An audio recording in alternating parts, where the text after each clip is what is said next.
Hello everyone, Factions Clyde here, and sorry about no upload last week. We had our Wi-Fi out, and it took us a while to get it fixed. But I'm here this week with another upload, picking up where I left off last week. 2 weeks ago, I reviewed the Dark Faction in Factions Collide, and this week I will be reviewing the Light Faction. So, unlike the Dark Faction, the Light Faction is more of a defensive-based faction that just supports each other.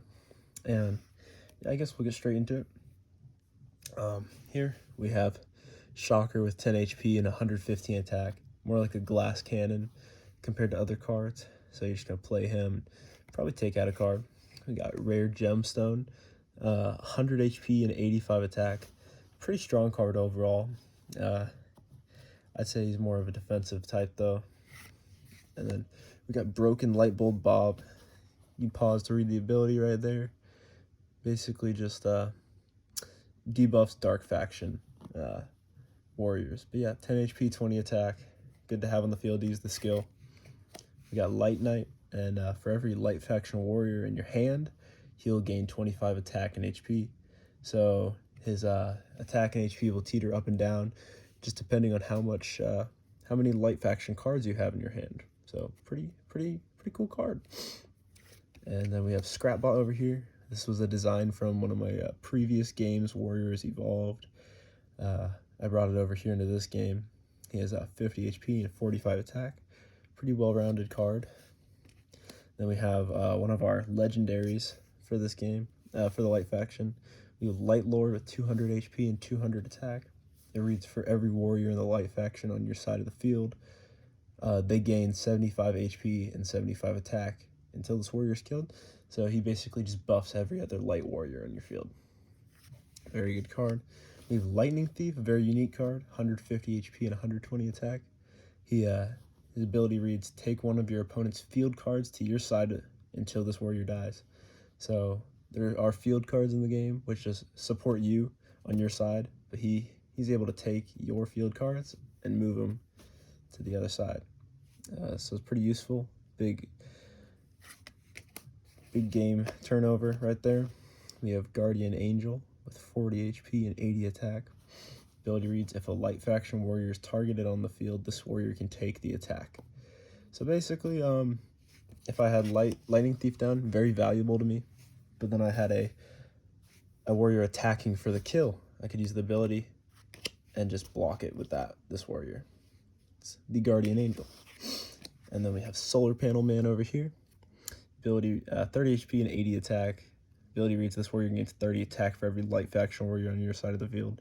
So he's a glass cannon with a few extra steps, basically. But he can get a lot more damage than the previously Shocker we found. But you have to have Light Faction warriors on your side already. Then we have the Great Sorcerer. 200 HP and 115 attack. The ability reads, all warriors on your side of the field's HP is increased by 50. So just a little support card over here. We have Lightning Larry. Kill this card to do 100 attack to opponent's warriors. So 50 HP, 75 attack, pretty good. And if he's already, you know he's going to die the next turn, you can use his skill and get a bunch of damage out of it. Pretty good. Then we have Lightbulb Bob. Unlike Broken Lightbulb Bob, he takes away attack. He boosts attack and HP of Light Faction warriors instead of debuffs Dark Faction warriors. Basically the opposite right there. Another legendary for the Light Faction, Light Overlord, with 310 HP and 200 attack. The skill reads, when this warrior is on the field, all quick cards cost 0 confirmed kills. This is an older version. I'm going to update it. Quick cards don't cost anything to play anymore in the new rules, and it's not called confirmed kills anymore. It's called shards. You get shards when you kill a card. So he'll be reworked, but pretty cool design. Yeah. And we have Butter Buns over here. This is a card from old comics I used to make as a kid. I thought I'd bring him over with 60 HP and 70 attack. Very niche skill right here. It reads, if this warrior remains at 10 HP, the HP and attack will increase by 150. So if he gets attacked by a warrior with 50 damage, he'll gain 150 attack and HP. Pretty nice. We have Angel Carl, another Carl. You previously saw another Carl, Ghost Carl from the Dark faction. We have the light version of it with 55 HP and 115 attack. The Great Sorcerer's Apprentice with 50 HP and 60 attack. The skill reads, if you have Great Sorcerer in your hand, send this warrior to the graveyard and place Great Sorcerer on the field. Basically, this card right here saves you shards, so you don't have to spend anything to summon the Great Sorcerer. Pretty good. We have Stone Golem, 200 HP and 50 attack, more like a tank for the light faction right here. Originally, this card was supposed to be in set 2, but I thought I'd bring him over. We have Robot Virus number 3. This is number 3 out of the 4 in the archetype. 50 HP, 30 attack. Skill reads, if this warrior, it just has, this warrior is in the light, water, and fire faction. So he can get buffed by multiple things, multiple abilities, skills, all that. And then we have Dot right here. This is the weak card, the weakest card in the game. 10 HP, 10 attack. He's a little angry because of that. But yeah, pretty nice card. And then we have Dot Bot. A little upgraded version. 230 HP, 250 attack. Pretty strong card.